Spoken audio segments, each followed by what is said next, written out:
Īkšķis, tīkšķis, īkšķis, tīkšķis, īkšķis, tīkšķis, īkšķojies. Nospiež katru podziņu, augšu plēju pritina, atver jaunu lodziņu. Īkšķis, tīkšķis, īkšķojies. Čau, es esmu Maliks, un šis ir šovs Īkšķi, tīkšķi. Šodien mēs parunāsim par naudu. Cilvēki saņem naudu par savu darbu, un to sauc par algu. Viens saņem vairāk, citu saņem mazāk, es saņemu visvairāk. Bet par ko bērni var saņemt naudu? Par mantu sakārtošanu, par zobu iztīrīšanu? Par to mēs šodien parunāsim ar mūsu šīs dienas viesi Miķelī.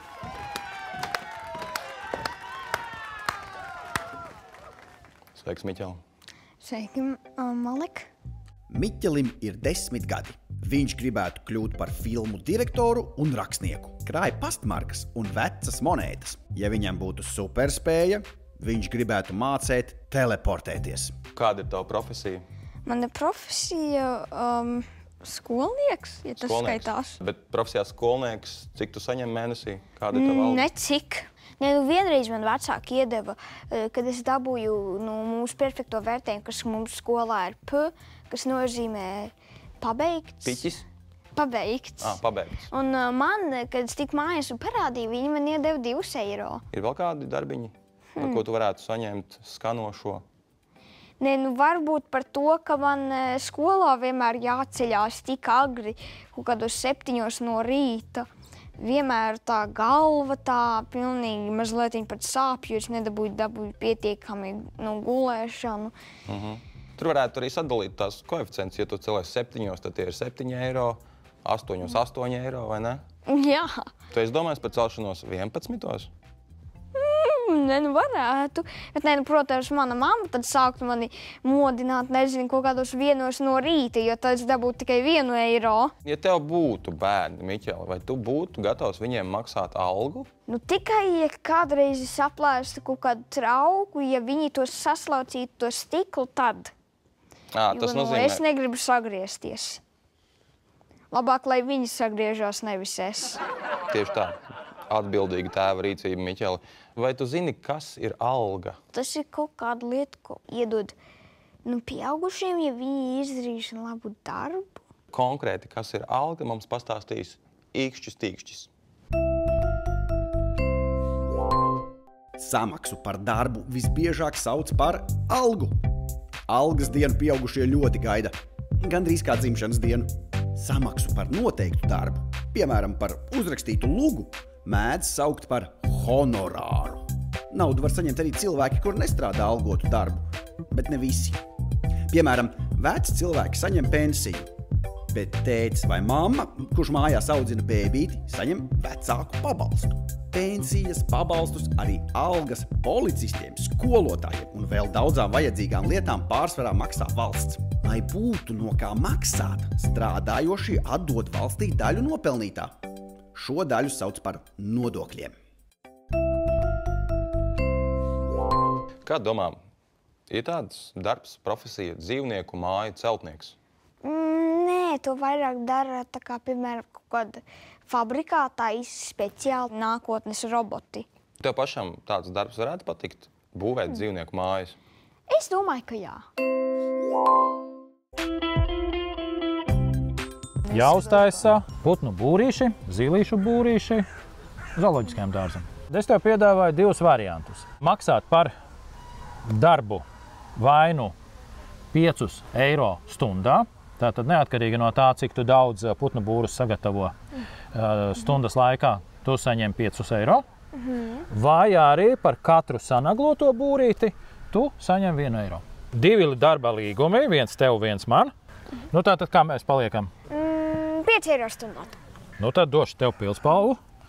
Tad mēģini ierakstīt. Tur, kur Miķelis. Pie darba? Jā, pie darba. Pirmo naglu es iesitīšu varbūt sākumā pats. Priekšējā siena mums tik tālu ir kārtībā. Tā, tagad jāliek jumts. Un tā. Ir? Jā. Ir. Māki urbit? Es teiktu jā. jumtam vajag sagumu. Gatavs. Tagad nākošais. Stunda galu galā jāatstrādā. Uj! Un tagad liec iekšā mēri. Kas notiek? Ir? Iet, jā. Re, otrais gatavs. Nu, malacis. 2 būri ir uztaisīti, vai ne? Jā.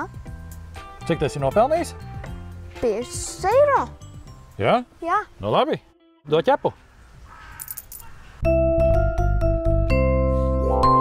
Mūsu darba diena vēl nav beigusies, Miķēli, tāpēc es tev piedāvāju doties pie nākamā darbiņa – Viktorīna Piktorīna. Viktorīna Piktorīna – nervu skutinoša spēle, kurā Miķelis nepareizi atbild uz jautājumu un saņem sev uz galvas kaut ko. Vai, iespējams, Miķelis atbild pareizi un kaut ko uz galvas saņem es. Vai tu esi gatavs? Jā. Pirmais jautājums. Kas vislabāk palīdz tikt pie laba darba? Tas, ka tu tici sev.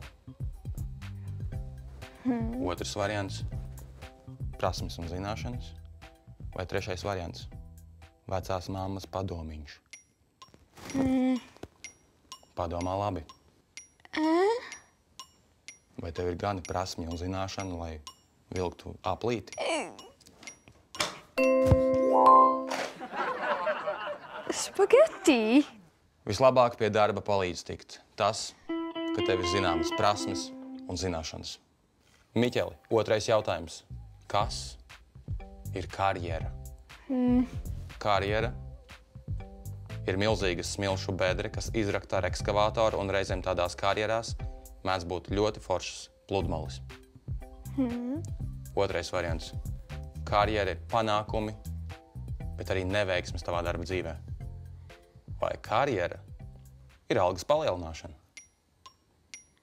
Kas ir karjera, Miķeli? Labi, es ņemšu šito. Es esmu ar tevi, Miķeli. Atbilde nav pareiza, Miķeli. Karjera ir visa tava darba dzīve. Gan veiksmes, gan neveiksmes. Šī bija tava mazā neveiksme, bet tavā karjerā tev tā palīdzēs kā viesim. Rezultāts ir 1-1, un mēs ķeramies klāt pie trešā jautājuma. Gatavs, Miķeli? Jā, gatavs. Trešais jautājums ir šāds. Kas ir pensija? Laiks, kad tu dari visu, ko tu gribi. Tā ir nauda, ko valsts tev maksā vecumdienās. Vai varbūt pensija ir laiks, kad tu strādā par vecmāmiņu vai vectētiņu, Miķeli? Laiks, kad tu dari visu, ko tu gribi. Varbūt tad sanāk, ka tu pašlaik esi pensijā. Miķeli, padomā labi. Paga, Miķeli, neskrien. Pensijā. Ai, nu! Tad, kad cilvēks visu mūžu ir strādājis, viņš saņem pensiju no valsts, un tas ir kā paldies par to, ka cilvēks visu mūžu ir strādājis. Paldies tev, Miķeli, ka tu tikko labi pastrādāji. Ceturtais un pēdējais jautājums. Miķeli, ko darīt, lai iegūtu lielāku algu? Pirmais variants. Vienkārši strādā vairāk. Otrais variants. Aizej pie priekšnieka un saki, es būšu prasmīgāks, maksā man vairāk. Vai trešais variants? Vienkārši ņem un uztaisi traci. Varbūt šitu. Nē, varbūt šito. Man gribas pamēģināt šito. Tu vari pamēģināt.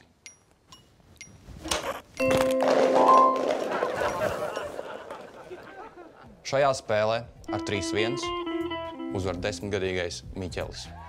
Apsveicu. Un tev, Miķeli, dāvana no Svetbanka un jauns telefons no Tele2 drošai interneta lietošanai. Lai jūs īkšķi vienmēr ir tīkšķi. Kam, tavuprāt, vajadzētu saņemt vislielākās algas? Prezidentam, jo viņš ir prezidents.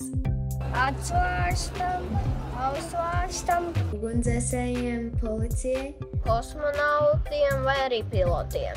Zobārstam, ātrai palīdzībai, būvniekiem, kas taisa mājas ceļus, ķīrurgam, gāzes avārijas dienestam, jo viņi riskē ar savu dzīvību savā darbā.